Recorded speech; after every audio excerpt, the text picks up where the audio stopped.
Hi everybody, welcome back to day 9 of the 12 chords of Christmas. Today I'm going to bring you one of my personal favourites of the chords, and that is called D major. Right.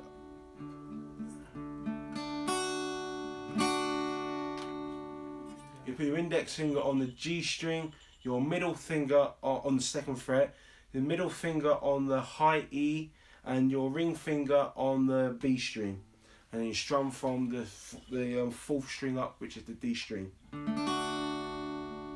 Cheers everybody, I'll see you tomorrow for another chord. Let me know how you're getting on down below.